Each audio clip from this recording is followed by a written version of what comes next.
Imagine you are at work and you suddenly start to hear a train. Only there are no train tracks anywhere nearby. That's what I was up against on that long summer day in August. My fellow park rangers and I were hearing the sound of a train as we stood right out in the middle of nowhere. You could see it on everyone's faces, confusion mixed with curiosity. Occasionally, park visitors would tell us that they heard trains, but we always shrugged it off. This, however, was the first time we were hearing it for ourselves. Welcome back, thrill seekers.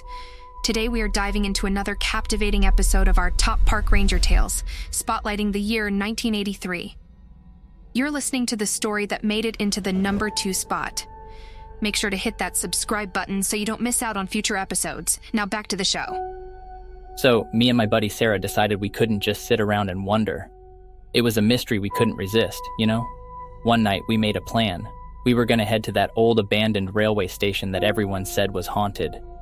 Yeah, I know. It sounds like something out of a spooky story, but we were determined.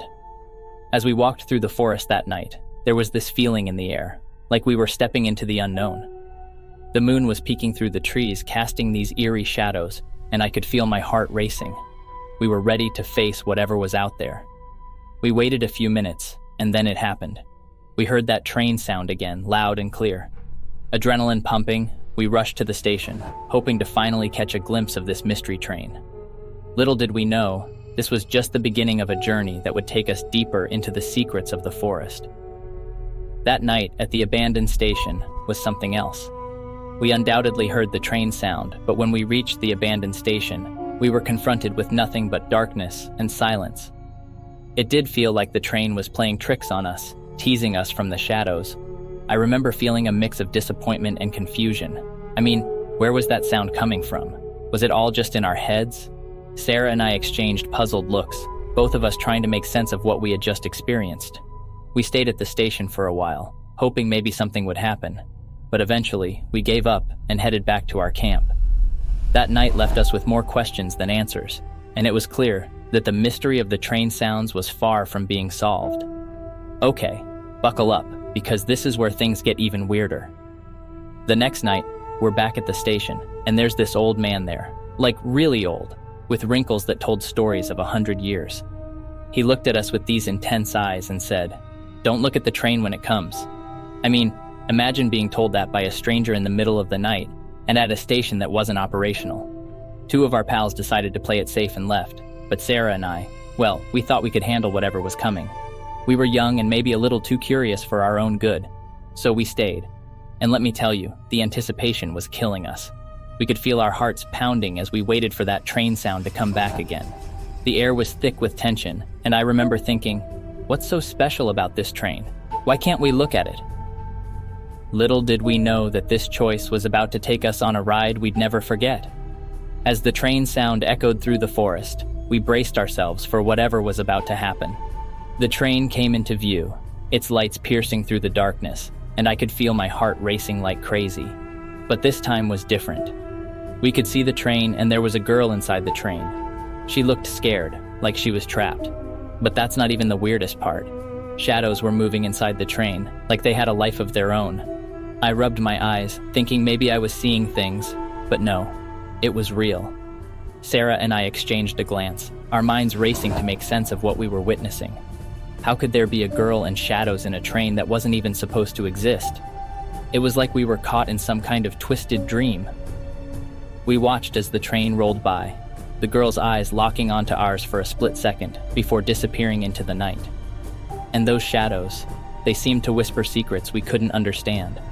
Our heads were spinning, and as the train vanished, the forest fell silent again. After that crazy night, Sarah and I couldn't just let it go. We had to figure out what was going on. So we started looking into old newspapers and stories about the forest and the abandoned station. And wouldn't you know it, we found a story about a girl who went missing on a train years ago. People talked about her, wondered where she went, but the mystery was never solved. As we read through the articles, it was like piecing together a puzzle. The pieces were scattered, but they were starting to form a picture, a dark one. It seemed like the girl might have been murdered, but nobody knew for sure. The more we dug, the more we realized that the forest held secrets that nobody wanted to talk about.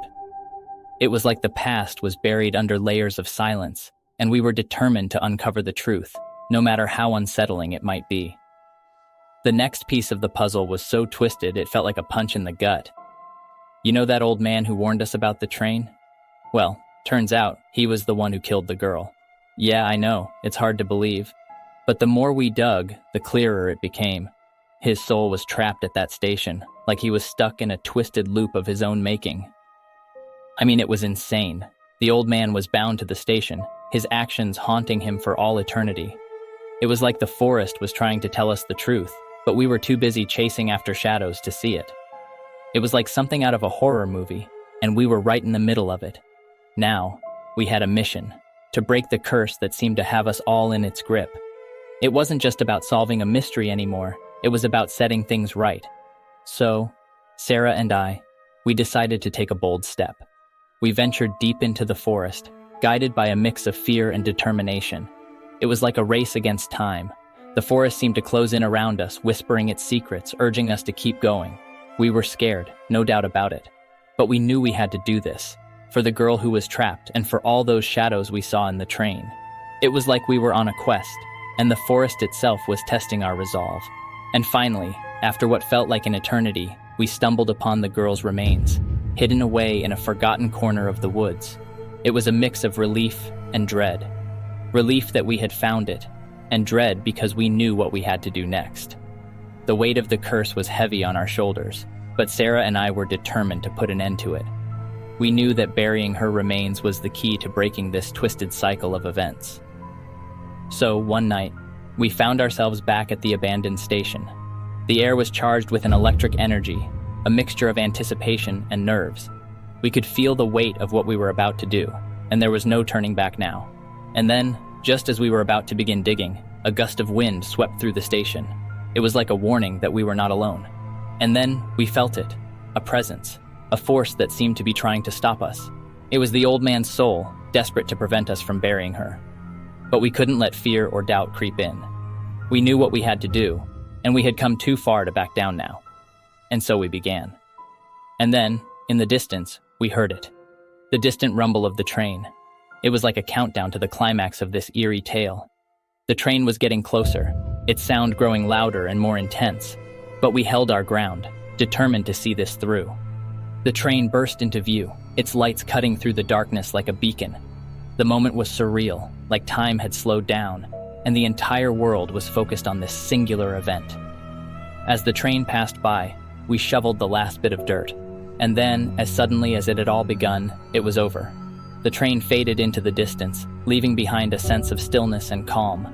The flames slowly died down, the forest settling back into its natural rhythm. The girl's soul was finally free, released from the grip of the curse.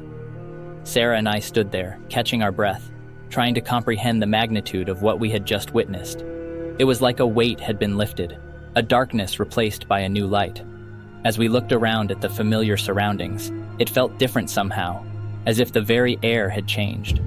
As we walked away from the abandoned station, the moonlight guiding our path, I couldn't help but feel a sense of closure, a chapter finally coming to an end. It had been worth the fear we didn't know we could conquer. That's all for now. Please leave us a comment and let us know what you think. Please also like and subscribe. The Top Park Ranger horror story of 1983 will be released on Friday.